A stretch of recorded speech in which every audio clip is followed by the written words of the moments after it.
الحمدللہ رب العالمین والصلاة والسلام علی سید المرسلین۔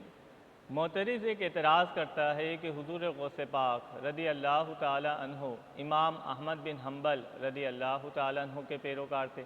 آپ رفع یدین کر کے نماز پڑھتے تھے۔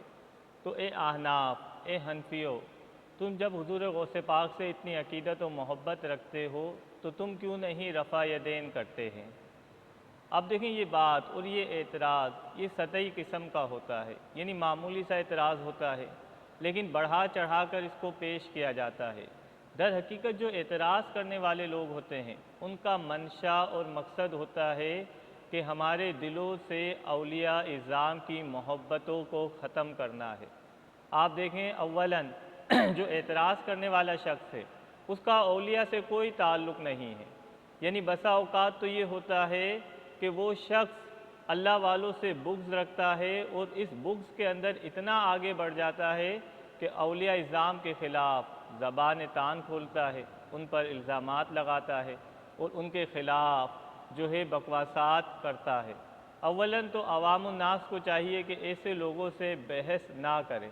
اس کا نتیجہ یہ آتا ہے کہ عوام بحث کرنے جاتی ہے، الٹا ان کے دلوں میں وسوسے چھوڑ دیے جاتے ہیں۔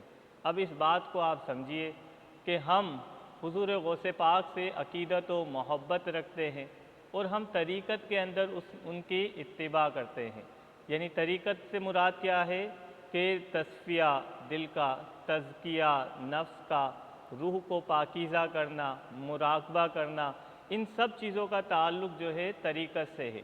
طریقت میں ہم حضور غوث پاک رضی اللہ تعالیٰ عنہ کی اتباع کرتے ہیں۔ آپ اس بات کو سمجھ لیں کہ دین کے متعدد شعبے ہیں، ہم نے ہر شعبے کے جو ماہر ہیں ان کو اپنا امام بنایا ہے۔ مثال کے طور پر قرات ہے، اب ہم امام اعظم کو فالو نہیں کرتے قرات کے اندر۔ قرات کے جو ہمارے امام ہیں وہ ابو حفص رحمۃ اللہ علیہ ہے، یعنی ہم حنفی ابو حفص رحمۃ اللہ علیہ کی قرات کو فالو کرتے ہیں۔ اسی طرح آپ دیکھیں ہم تفسیر کے اندر حضرت ابن عباس رضی اللہ تعالیٰ عنہ کو فالو کرتے ہیں۔ تو ہم نے ہر ایک کے مختلف شعبے ہیں اور فقہ کے اندر جو ہے امام اعظم کی ہم پیروی کرتے ہیں، جس کی وجہ سے ہم مقلد کہلاتے ہیں۔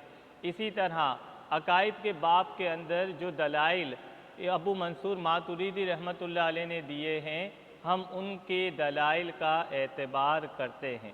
تو جس طرح دنیا کے اندر مختلف شعبے ہوتے ہیں، ہر فن کے ماہر ہوتے ہیں، اسپیشلسٹ ہوتے ہیں، بندہ انہی کے پاس جاتا ہے۔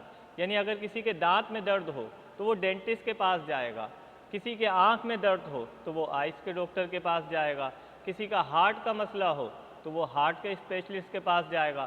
اب اگر کسی کو بخار ہو اور ڈینٹسٹ کے پاس جائے تو ہم کہیں گے یار آپ کی عقل کام نہیں کر رہی، جب آپ کے دانت کا مسئلہ تھا تو ڈینٹسٹ کے پاس جانا تھا، بخار کا تھا تو MBBS ڈاکٹر کے پاس جانا تھا۔ اسی طرح دین کے متعدد شعبے ہیں، ہم ہر شعبے کے اندر اس کے ماہر امام کو فالو کرتے ہیں۔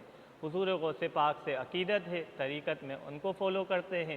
امام اعظم ہمارے امام ہیں، مجتہد ہیں اور ہم ان کو اختیار کرتے ہیں۔ آپ دیکھیں اعتراض کرنے والا اکثر غیر مقلد ہوتا ہے، وہ تو کسی امام کو فالو نہیں کرتا، جبکہ حضور غوث پاک رضی اللہ تعالیٰ عنہ تو امام احمد بن حنبل کو فالو کرتے تھے۔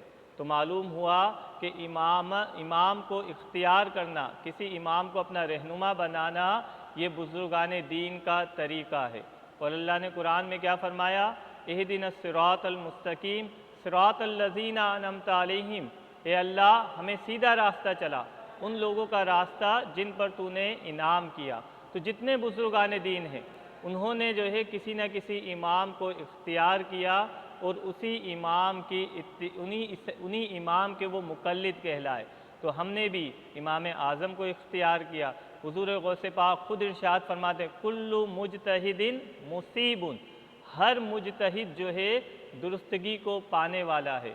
اس لیے اگر کوئی حضور غوث پاک کو فالو کرتا ہے اور امام اعظم کا مقلد ہے تو کوئی مذائقہ نہیں ہے، کوئی تضاد نہیں ہے، کیونکہ حضور غوث پاک کی محبت اور عقیدت کا تعلق جو ہے امامت سے نہیں ہے بلکہ ان کی محبت سے ہے، اور آپ نے کوئی یہ چیز لازم نہیں کی کہ مجھے صرف جو ہے حنبلی لوگ ہی میری اتباع کریں گے طریقت میں، تو آپ کی جو طریقت میں اتباع کرے گا وہ فلاح پائے گا، اور یہی کامیابی کا راستہ ہے۔